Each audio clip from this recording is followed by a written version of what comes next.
Welcome back, guys, to another Careful for Spoilers movie review, and I am so happy to talk about Blade Runner 2049 for you guys. Now, this is going to be a non-spoiler review, completely spoiler-free. I'm actually going to have a spoilers review that's going to go up tomorrow, but I wanted to do a non-spoiler review so that you guys can get my early thoughts.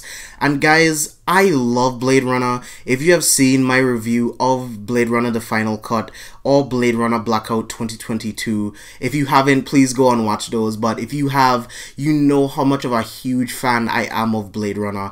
I think it is one of the greatest films of all time. It is my second favorite film of all time. And this is a brilliant sequel to that film that I love so much. Denis Villeneuve.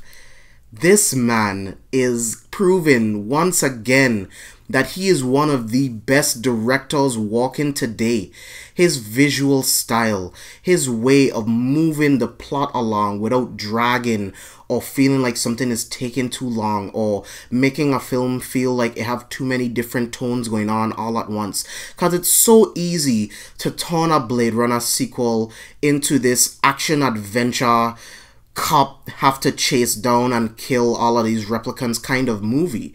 But this film is a detective story. It's a detective drama. It is everything that I wanted it to be in a sequel. The cinematography is absolutely gorgeous. The sound design, the sound mix, these things deserve to be nominated for an Oscar. And if it's not, I am going to riot. This film is absolutely beautiful. It sounds beautiful. And if you can see this film in Dolby Atmos, please do yourself a favor, because it only adds to the sound design of this film. The sound completely immerses you back into the world of Blade Runner. The cinematography makes you feel like you are immediately transported back into the original Blade Runner. It's very easy for sequels to make things look too futuristic, to go too above and beyond of what the original film was, trying to make it more, instead of taking what worked really well, using the technology that we have today, and then just continuing off of that. And Denis Villeneuve does an incredible job.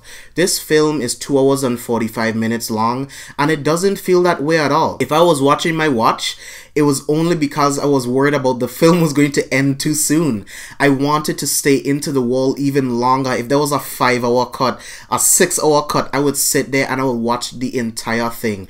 The performances. Jared Leto was good. He's not amazing, but he's really good in the film. Ryan Gosling has never disappointed me with a performance, and he plays an incredible Blade Runner. You feel everything that he puts into this film because he is our main lead, and he carries the film, and he is so enjoyable to watch. Robin Wright plays the hard-ass police captain. She's so funny. She's great to watch in this film, as always in anything that she does. Harrison Ford is great. He's not phoning it in at all. He makes you feel like the Deckard that we know and love from the original film, and it's a great continuation of that film. Bautista gives one of the best performances. Again, he's not in it that long, but just in the scenes that he's in it, he is so good. He gives such a powerful performance in this scene. In his face, you see every bit of emotion, and it feels so real. And it's one of the things that I really love about this film, and it tells more about the directing style of Denis Villeneuve to give Bautista such a character that he played that didn't have that much screen time. Again, guys, the sound design and the sound mix, I cannot talk about these things more. Again, I see film as visual art, like paint on a canvas.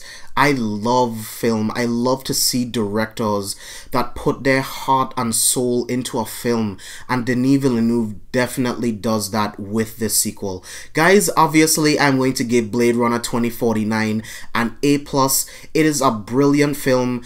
I can't exactly say that it's a masterpiece, because there are some small minute things that I can't say that I necessarily didn't like, but there are definitely things that weren't as good as the original. Again, I hold the original Blade Runner at a very high standard, but Hans Zimmer's score is good. It's not great, and it's not as good as the original, but again, I hold the original Blade Runner at a really, really high standard. Jared Leto's quote-unquote villain, again, he's good, but not great. Roy Batty was a great villain because he's not necessarily a villain. He's understood. He's a being that was created that just wants to experience more life and do more than what he was created to do. And that made him a very, very interesting character. And I love the fact that a lot of his dialogue, he just did on his own. Like a lot of his monologues, especially his last lines in the film at the end of the original Blade Runner, was all from his mind, and I love that Ridley Scott allowed him to do that. And it's things like that that I really loved about the original film. Again, Blade Runner 2049 is an incredible film.